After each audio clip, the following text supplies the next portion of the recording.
sorry, I'm not, just so I can review it later. It's being recorded now. Thank you. Well, this has been recorded. It's December the 9th. Right. At 13:10.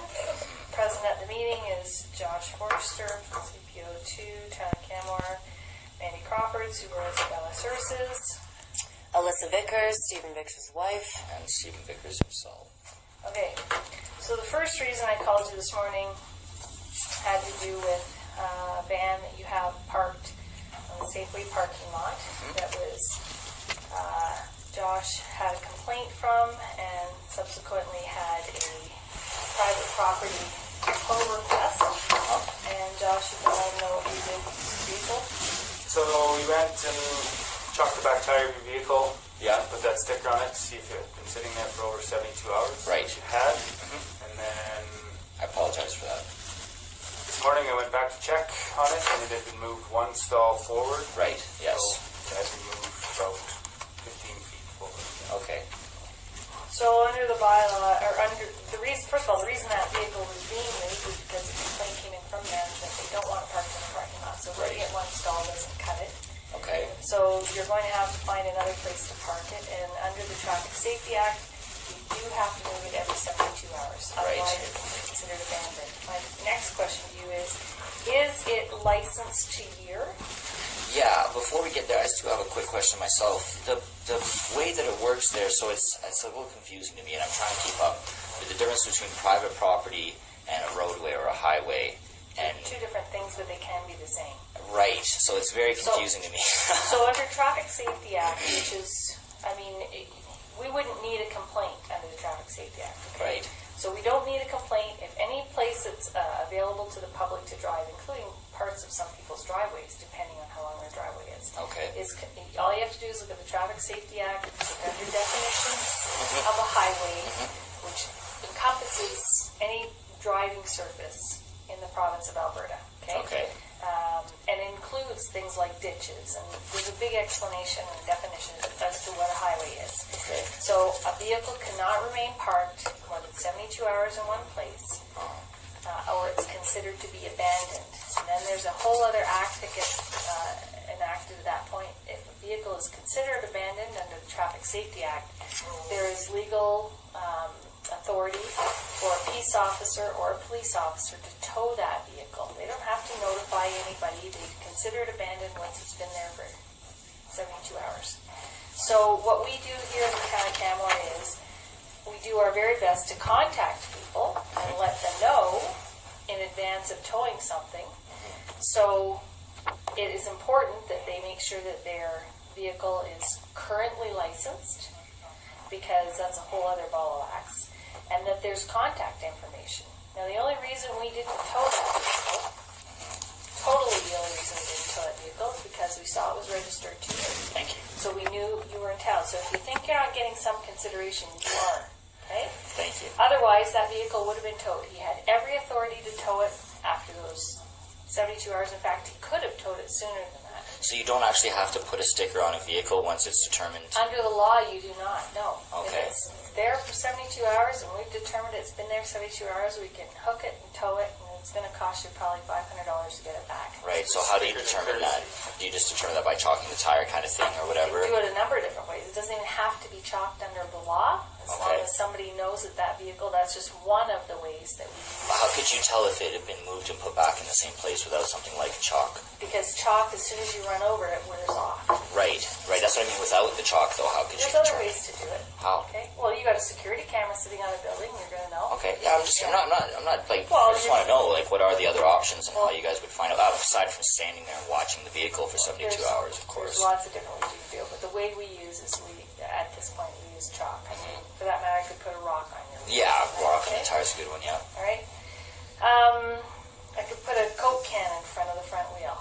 You know, like it could be anything.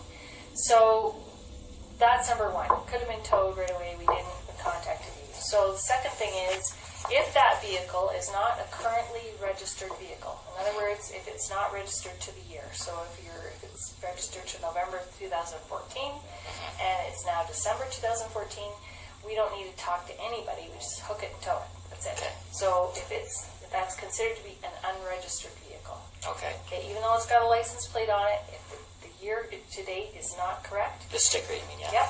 If it's not only would it get a $230 ticket on it, it would be towed immediately. Okay. And now, can that ticket, again, because it's so confusing, the difference between a roadway and a private property and how they kind of overlap. So in its current place, Yep. it could be given that ticket too. Yep.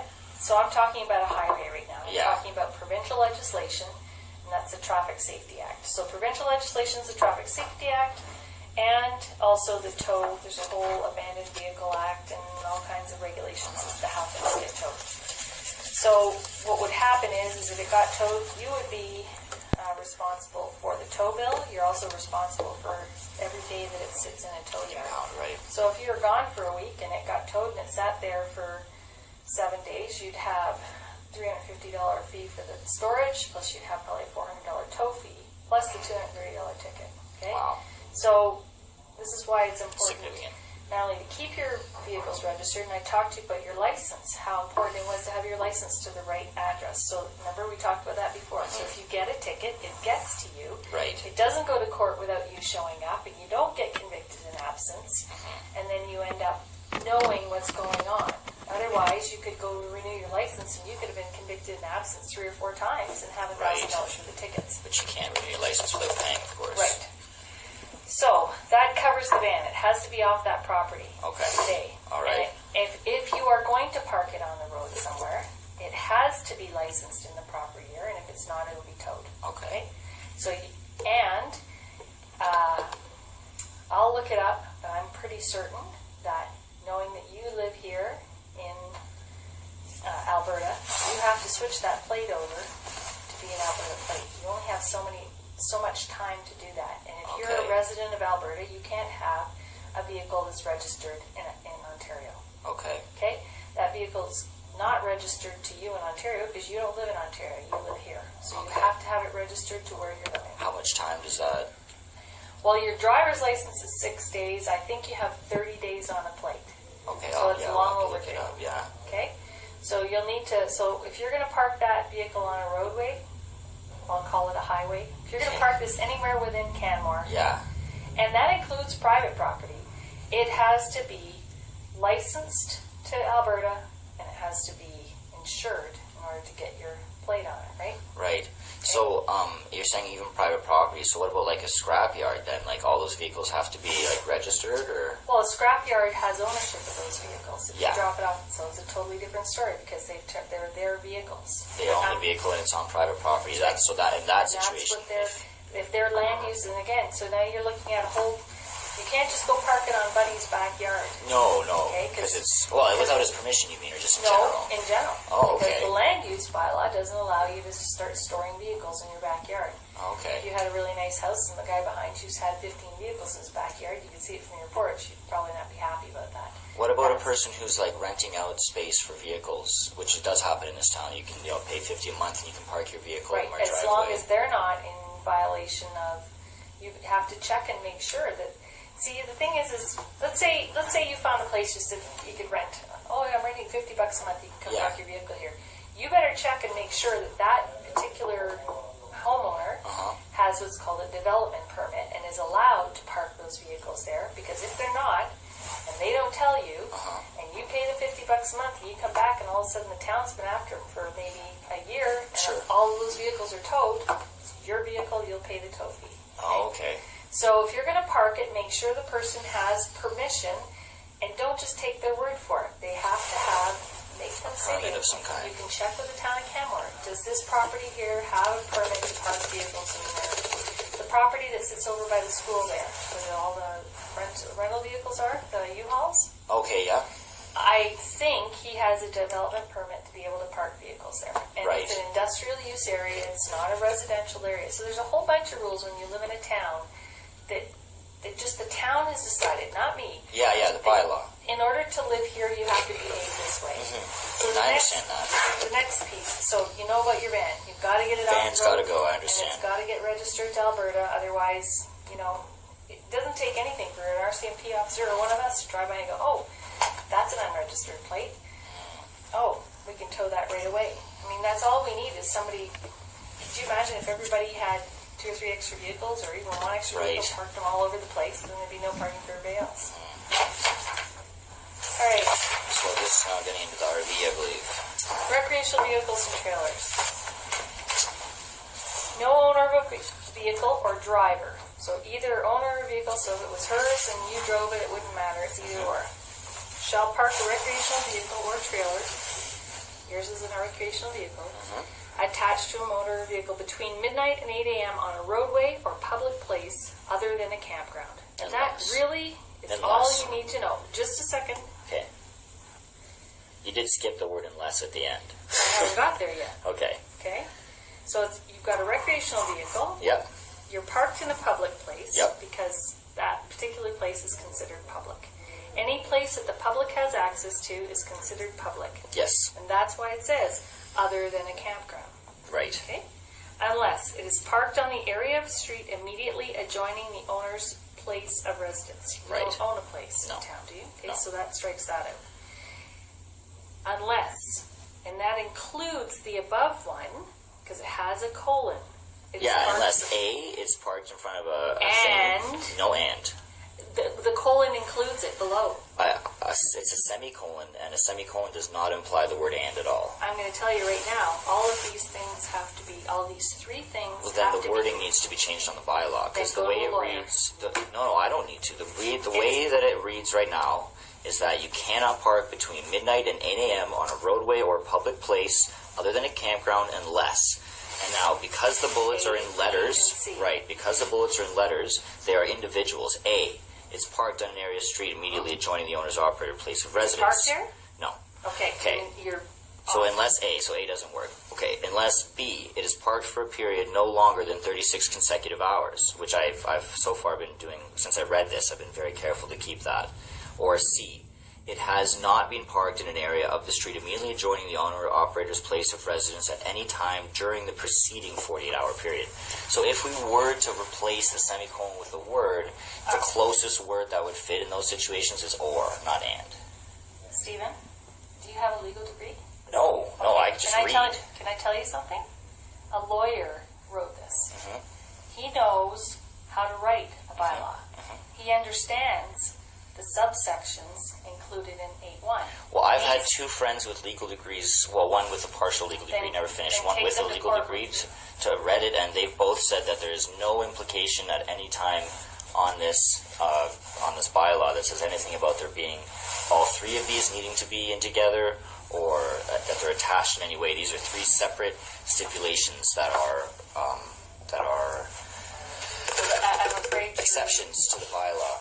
unless you want to give me the name of the lawyer and I can have the discussion. It's not. I'll if I have to. I mean, I could go to a real lawyer. I think city council could. I think that you would have to go to a real lawyer to see Okay. about this, because I'm telling you right now that these subsections are part of this section. The way that the English And- reads, though, that's not the case. Just like not even a legal thing, Are- just reading English. Like that's the semicolon never If implies you an read and. enough law, you would understand that that is how law is written. Laws are usually written with redundant over explanations for and/ors or No, things like no, that. they're That's not. No, they're not. When you're reading bylaws and when you're reading laws, and I've been reading laws for 20 years, okay, that is how it is written. There's always a semicolon or generally a semicolon after each piece. Which means and? It means including the following. So all of these 3 things have to be, so what is basic, here's what it's basically saying. If you can park in front of your residence, yes. say, so let me reread it to you in the way that it means. So instead of reading it in the legal, Right, but let that's me your read interpretation. No, I'm telling you, this is what a lawyer has told us. This is what we told the lawyer we wanted. This is why it was written this way. It says you can't park it anywhere on a roadway or public place other than a campground unless it's parked in front of your own residence, it can't be over 36 hours, and it hasn't been this part of your property. So let's say your property is, let's say you have a property like this. It's a quarter lot. Here's your house. Yeah. It's basically saying you can park it there for 36 hours, okay? But you can't park it there for 36 hours if you have parked it here in the previous 48. Or you've parked it here in the previous 48. So in other words, it's saying to you, you've got a big frontage here. You can't park at 36 hours here and then move it 36 hours here and then move it 36 hours here and then go back 36 hours here. It's saying to you, here's what we'll allow you to do. We'll allow you to park an RV in front of your house for 36 hours. The intent is so that people coming back from vacation can unload their vehicle over a period of 36 hours, or if they're going on vacation, load their vehicle for a period of 36 hours. That's what the intent is here. That's why it's written the way it is. It doesn't matter whether you interpret it another way or not. The legal interpretation says you can only park in front of your own residence for up to 36 hours if you have not parked it along the same property or adjacent to your property on your neighbor's property. So I wasn't aware of this. So even if you own a property, you can't park in front of that either for more than 36 hours. That's just correct. 36 hours. That's right. Okay, because I thought this bylaw had been put over when I was talking to people at the council meetings, that it was put over as a place where you can park your RV now. If you own an RV and you're getting a lot of flack about where you park it, I thought now you can park it in front of your house. No. Only for up to 36 hours. Right, okay. And again, that 36 hours is only if you haven't parked it further along your property or at your neighbor's property. And it even doesn't give you allowance, really, to park it in front of your neighbor's property. If I said to Josh, I want to park my RV in front of your property, even if he said yes, I could still be ticketed. Yeah, you'd have to sign the RV over to him for 36 hours. Right, which doesn't make a lot of sense. So, the intention is so you can load and unload your RV. Okay. Otherwise, you need to park it on your own personal property. Okay? So, you cannot park it anywhere else in town except in front of your own property or a campground. So, I guess my question to you is, why can't you just go park it at, go get a spot at Rundle Mountain? Or go up to Banff and get a spot there?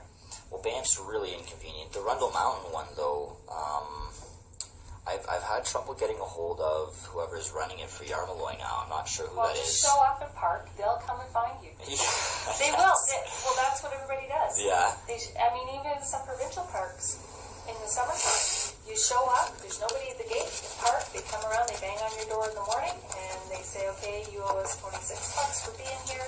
And you say, great, I want to stay here another 3 weeks. Yeah, you used to run a campground outside of town, right? And Wapiti. Wapiti, yeah. So basically, just go park there and they're going to come and they're going to tell you either A, get off my land, or B, you owe me $26, or, Okay. I mean, that I had stopped pursuing that once I read the bylaw, and I'm not trying to be facetious or anything. This seems clear to me that I was allowed to park at any place for less than 36 consecutive hours. No, you're not. Yeah, I mean, I just No, you're not. And the only way that you can challenge this is take it to court and argue it. But I'm going to tell you right now, judges who have read laws for years and years and years, this is how they are written. And he's going to look at this and say, well, are you parked in front of your property? You're going to say no. Well, that first piece, you're already in violation right there. You're in violation. Yeah, So if you had said, yes, I'm parked in front of my residence, then he would have gone and said, well, was it parked for longer than 36 hours? And if you said no, he says, oh, well, then you're not in compliance. He said, but were you parked anywhere close by? And you would say, well, yeah, I was about 15 feet ahead. Oh, well, in that case, you're not in compliance. if the original 8.1 had said anything about parking in front of your own residence, and then you put the bullets or the letter points afterwards, that would make sense to me then, that you can't park it unless it's in front of your place unless, and then you have the stipulations. But as it says, is you can't ever park it on the street. So why, to me then, why would this and this bullet have anything to do with this bullet? You know what I mean? Like if you're referring the bullets back to the 8.1, that makes sense. But to say that, oh well, this bullet is actually a pretext to these bullets, it doesn't make any sense to me. And I'm not Right. I'm not But trying to be I'm gonna tell you argumentative or anything. I'm just saying I'm that going to like tell you I right can now, read. nobody writes a law that says, I wonder if Stephen Vickers is going to interpret it that way. They write Well, in a way that laws. in a way that's They exactly write for the how they write people to laws. be Because able to there's people like understand. me are always going to challenge the laws. So that's why it's so important to write laws you so can clearly. always challenge the law all you want, but this is the hill you want to die on. Because quite frankly, we could, if you're wrong, Is this the hill Yes. you want to die on? really. No, it's an expression. I understand what you're saying. If you're wrong, okay, which I'm gonna tell you, Yeah, and I'm not saying you're lying to me. I believe that you guys believe what you're saying. If you're wrong, we take this to a justice, and we've handed you out 30 tickets for 30 days of parking, and then you're going to have one heck of a bill. Yeah, like 3,000 almost minus Right. 30 Isn't it times heck of a 10 is lot 300, cheaper so not to like stay in 2,700. Well, it depends. Yeah, if you guys are right, absolutely, it's cheaper to stay in a campground. $90 a day is really steep. If you guys are not right, then it's obviously cheaper to not stay in a campground. I guess at this point, it's important for me to, at least on a casual basis, get a lawyer to explain what he thinks. I mean, have you read this on paper? What do you think? And you agree with what she's saying completely? That this first bullet is a pretext to the second two bullets. That basically, like, these ones only apply The if the first explanation that one. Mandy gave you was exactly how the bylaw was intended to be understood. You're interpreting it. I'm not trying to misinterpret it at all. I know, I but we read it just and I was like, explained it to oh. you, Stephen. We just explained it to you how it's supposed to be interpreted. Like, It's that's our not how job it to reads. interpret the bylaws. Right, well, it's your job to enforce the bylaws. Well, we can't enforce it until we interpret and understand it. I wouldn't be sitting here telling you about this if I didn't know what I was talking about. Right, and I do believe that you're not lying to me. You believe what you're saying. I'm not saying you guys are lying to me and trying to trick me or anything. So let's just put all the bylaw pieces aside. Let's talk about a community as a responsible community person. Okay? As a person who says they belong to the community and that they want to continue living here in the community, if you knew that 95% of the people who pay taxes in this community did not want you camping on the street, would you still continue to do that? I mean, you're part. Think of yourself as part of a much bigger community. You're not Yes. just about yourself. You live in a community of people that you're going to be transporting from point A to point B, who hopefully, if you do a good job, are going to be referring you to other people, okay, which is going to make your bread and butter. So basically, you make your bread and butter out of the people that are either living in town or are visiting in town. Yeah, being If one of them myself. 95% of those people would tell you, I don't want you living in a camper on the street in my town. I'd have to ask why. That's the first thing I would ask is No, why. it doesn't matter why. They're saying Does. no. Oh, and Stephen, why is I'm- the most important always. Stephen, I'm saying to you, as part of a community, does it not matter to you that the majority of people don't want you living in your camper on the street? Doesn't make a difference? Depending on the reason, it absolutely So does. If your they don't want me beliefs living are there important. because they don't like my nose, then no, it doesn't matter to me at all. If they Stephen, don't like me because there they because don't I'm want affecting people their lives in camping a on the negative street. way, but if they don't want people camping on the street because they're unhappy that they have to pay X dollars and I don't, then no, I don't care. If they don't want me camping on the street because I'm Do you pay, causing... do you pay property taxes in this town? No renter Okay. does, I don't believe. Okay, if you don't pay, a renter does in his own way, because if he's paying rent, part of the rent is going towards taxes. Then the homeowner pays the taxes. So I'm telling you, if you're not paying rent in this town, okay, then there are people who are paying either rent or paying mortgage or land taxes or business taxes, Yep. and they have an idea how they like this town to look, and they like how they have a way they want it to operate, and they don't want to see campers parked on the street, people living in those campers, and I'll tell you a number of reasons why. I have somebody in this building that was walking home from the bar, walked past your RV, someone else's RV, won't identify who it was, and saw that human being over at the fence shitting. That was definitely not my I'm just RV. telling you what's I happening. actually got into an argument with this gentleman and his, I believe, partner I'm just telling you, about this is defecation. what We're not this is. blaming you for that or accusing you. Right, We're I'm telling just you making what sure it's happened. This definitely is not what me. you may be the cleanest person on the planet that wants to camp on the street. Unfortunately, you camping on the street attracts just as many people who are not clean, Right. who will not use facilities, who will throw all their trash out, who don't have regular places to collect trash, etc., who don't have regular access to showers, who don't want to take care of themselves, that who really become a problem for the community. But you could okay? say also that there's renters that make meth labs in their houses. Does that encourage other renters to make meth labs? Just I'm not because, even going there. We're just talking about because camping there on the are, street, and just I'm not going to go to all other situations. What I'm saying, talking though- about camping on the street. what I'm saying Period. though is that it just because there are other people that live in the same situation as me that are undesirable, I should not be painted with the same brush. Just like there's Stephen, renters that do illegal things, don't want to paint all renters with the same brush. Okay? I'm talking about you, and I'm talking about people that camp on the street. That's this town does not want people camping on the street. Right. You know, if it doesn't matter to you, that The this reason town, why matters. If it doesn't, I'm going to say it one more time, and then I'm done. Okay. If it doesn't matter to you that they don't want you living on the street, and that's on their street, on any street, if they don't want people camping on the street, if that doesn't matter to you, I have to question and ask if you can't comply with a bylaw and with the desires of the community, because that's why this bylaw is here. So you're basically saying, by living on the street, to everybody else who feels they don't want people camping on the street, you're saying, I'll do what I want to do. No, hear me out. You're saying, I'll do what I want to do. You're going to have to make me leave, and you're going to have to prove it to me that I have to leave.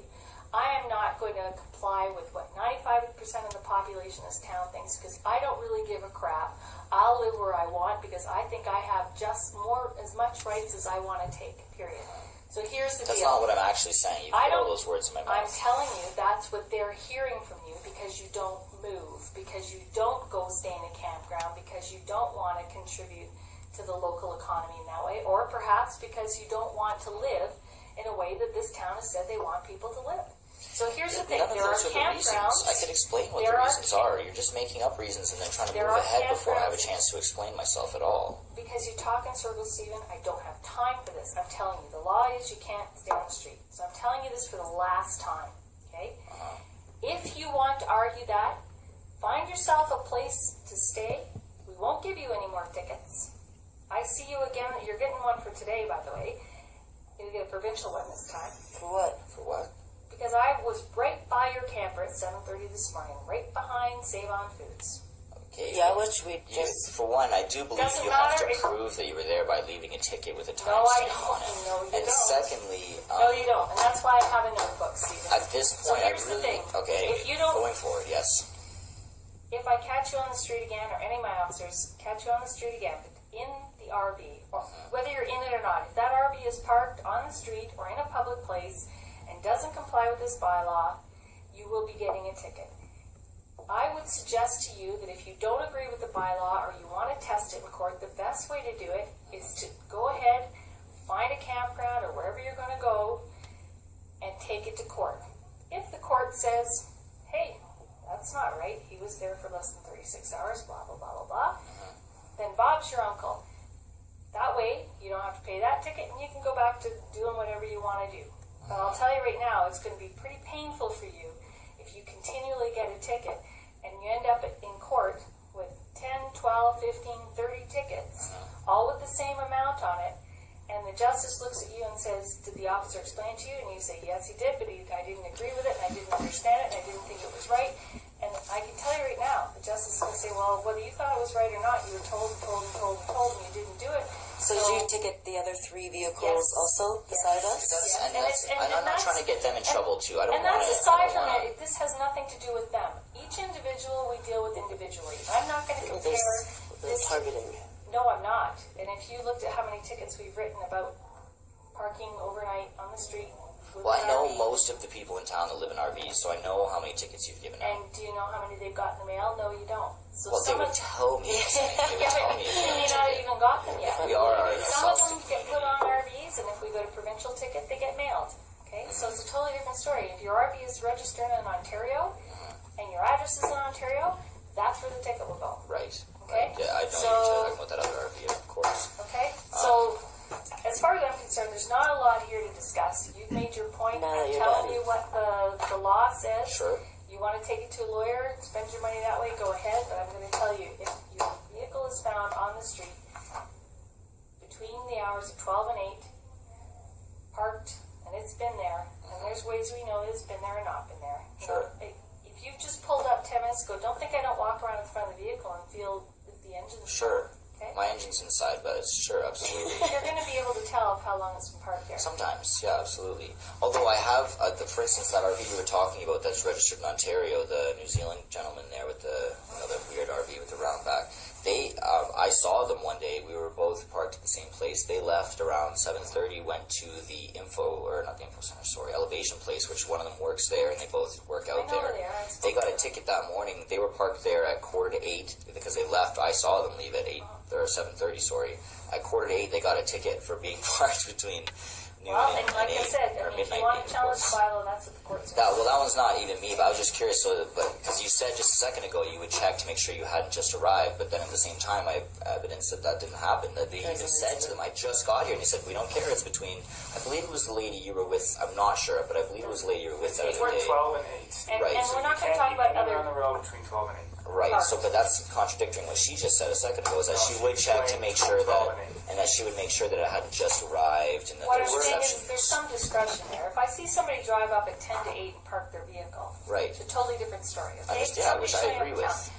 Our concern is the intent is here. We don't want people sleeping in their RV Long term. overnight Right. on the roadway in a public place in the town of Canmore. That's why there's campgrounds. Okay. Right. So, thanks for coming in. Thank you for having us and explaining this. Further to that, I've had already discussions with my supervisor and higher ups, and there is some concern. One of the things that you have with it is that when you drive taxis, you're going to comply with the bylaw. But if you can't show us that you're complying with the bylaw all the way around, then how am I going to believe that you're complying with the rest of the Well, taxi bylaw? And it is a concern to me. Today, that's your heads up on that. okay, yeah. Okay? And I want you to be able to earn a living. I'd like to get this resolved because I get tired of getting the phone calls that say, "Hey, that RV's back again." Okay? And don't think that this is me just saying, "Oh, let's go find Steven." Right. It does, I'll be honest, it appears that way a lot of the time. It does appear that way. Well, you don't get the phone calls. No, of course, I don't. Because I try really hard, and a few of us, some people living in RVs don't, but most of us try really hard to be as discreet the long term. As people have been living here for more than a year or 2 years or 3 years that live in RVs, we try really hard to be discreet because we don't want any trouble. Like I used to park across the street from Max in a little cul-de-sac there. I know. We cleaned that place up all last spring, all summer. People come I got by. the calls about that one too. Right, from Yarmaloy, I know, I spoke with him. And you know what I mean? So we try to be productive members of the community and not get in anybody's way. People like Yarmaloy are going to be mad no matter what. Owning the campgrounds that he wants us to go to has part a little parcel to that. Right. I was just about to go into Spring Creek, and Andrea quit. And now I'm starting all over again with whoever's... She's the person I was dealing with about getting... Because they're not technically open in the winter, right? So it would have been like they would have decided to allow us to come in the winter, which is not a normal thing for Spring Creek, and then she quit in the middle of it, so now I have to start fresh. Not that far away. Well, it's 22 kilometers each way. It's quite Well, far. these are the considerations you make when you move to a town. You've got to find a place to live.